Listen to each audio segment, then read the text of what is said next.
Hello বন্ধুরা, আশা করি সবাই ভালো আছো। থাম্বনেল দেখে তোমরা নিশ্চয়ই বুঝে গেছো যে আজকের আমাদের ভিডিওর আলোচনার বিষয় হলো যান্ত্রিক আবহবিকার।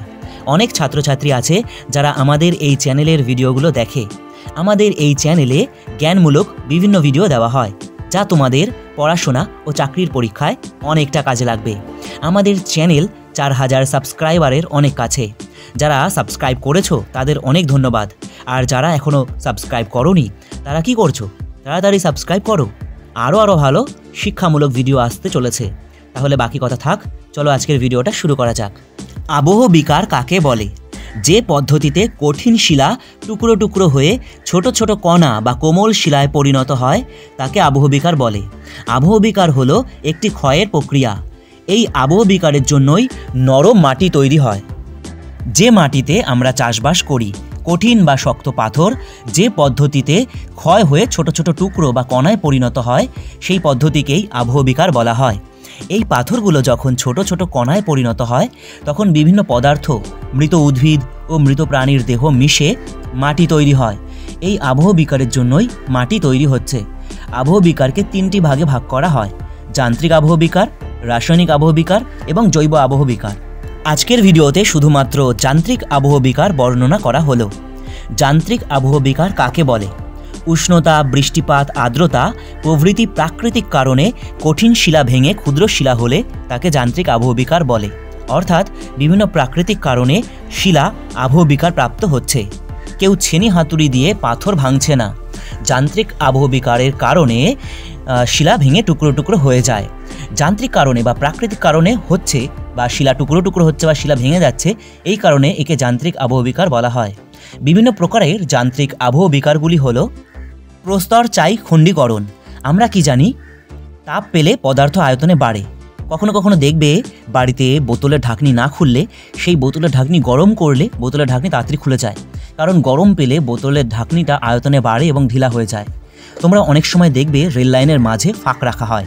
কেন রেল লাইনের মাঝে ফাঁক রাখা হয়?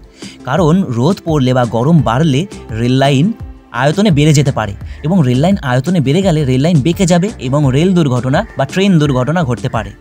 এই কারণে রেল লাইনের মাঝে ফাঁক রাখা হয়। রেল লাইন যদি গরমে আয়তনে বেড়েও যায় তাহলে এই ফাঁকটা ছোট হয়ে যাবে, আর রেল লাইন বেঁকে যাওয়ার সম্ভাবনা থাকবে না এবং ট্রেন দুর্ঘটনা ঘটবে না। তাহলে কি উষ্ণতা বাড়লে পদার্থ আয়তনে বাড়ে, ঠিক তেমনি উষ্ণতা বাড়লে দিনের বেলা শিলা আয়তনে বাড়ে এবং রাতের বেলা আবার শিলা আয়তনে ঠান্ডা হয়ে যায়।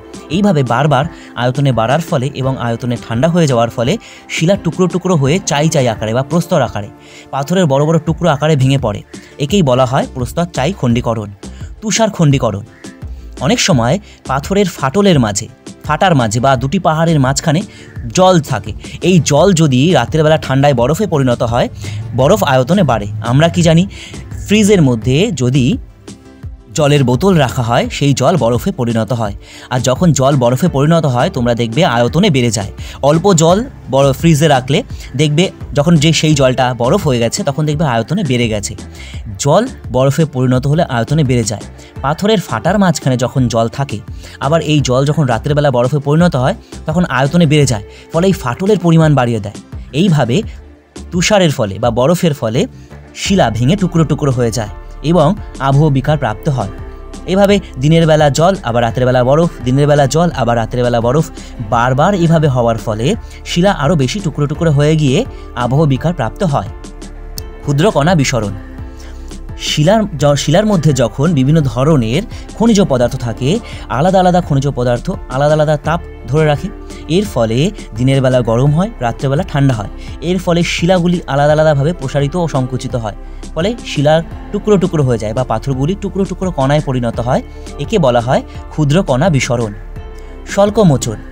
শিলার ওপর থেকে যদি পেঁয়াজের খোসার মতন খসে খসে পড়ে তখন তাকে স্বল্পমোচন বলা হয়। অনেক সময় দিনের বেলা তাপ পড়ে শিলার ওপর এবং রাতের বেলা ঠান্ডা হয়।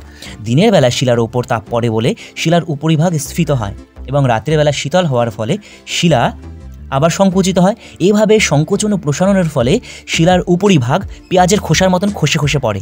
একে বলা হয় স্বল্পমোচন। স্বল্প অর্থাৎ পেঁয়াজের খোসার মতন, এটা মনে রাখলেই হবে। আশা করি আজকের ভিডিও থেকে যান্ত্রিক আবহবিকার অনেকটাই সহজ হলো। তোমাদের যদি রাসায়নিক ও জৈব আবহবিকারের ভিডিও দরকার হয় তবে কমেন্টে জানাও। তোমরা কমেন্ট করলে তবেই আমি ভিডিও আপলোড করব। এই ভিডিওটা তাহলে এই পর্যন্তই, আবার দেখা হবে আগামী কোনো ভিডিওতে।